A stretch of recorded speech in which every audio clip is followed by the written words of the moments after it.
Avete visto che molto spesso, almeno io, mettevo lo scudo di fronte al corpo, lo allungavo.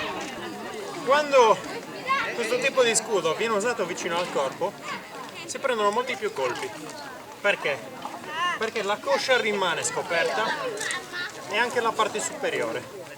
Se io avvicino lo scudo alla persona, lui ha il cono visivo bloccato e qualsiasi colpo mi dà viene bloccato da questo.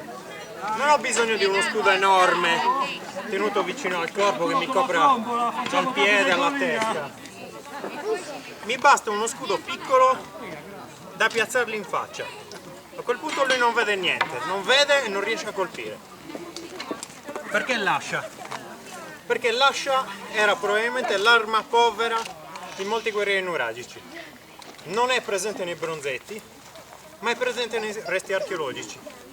Era un'arma da usare per lavoro e proprio per questo era l'arma più a disposizione delle persone che non potevano avere ad esempio una spada.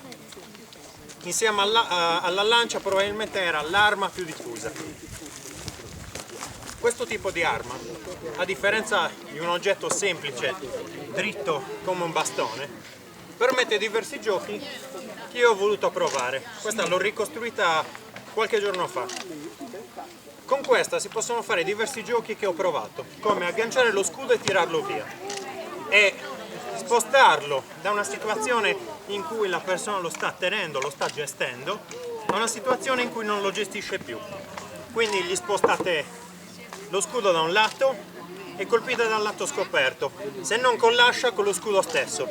Lo scudo, se dato in faccia, fa abbastanza male, e non solo con l'umbone, che sì, fa male, ma soprattutto con questa parte, che è la più lontana dalla mano, e si guadagnano questi 20 cm di distanza, che in uno scontro così sono molti.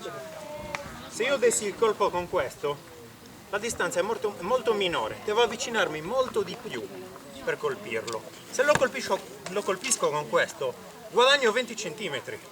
Quindi molto probabilmente questo nei bronzetti nuragici non è unicamente per colpire la persona, probabilmente ha altri scopi, tra cui personalmente evitare che l'arma scivoli e vada verso le gambe.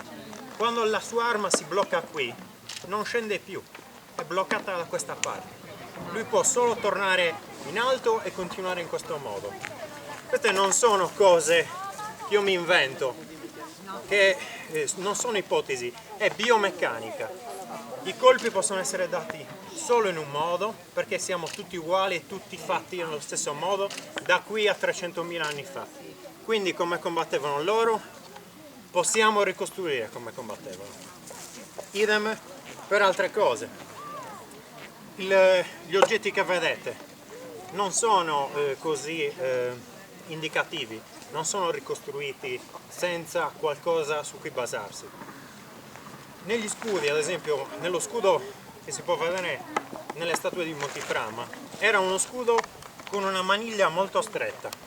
Solitamente i bronzetti nuragici hanno maniglie lunghe, non si capisce se per un vezzo artistico o per altri motivi, magari una differenza tra varie tribù.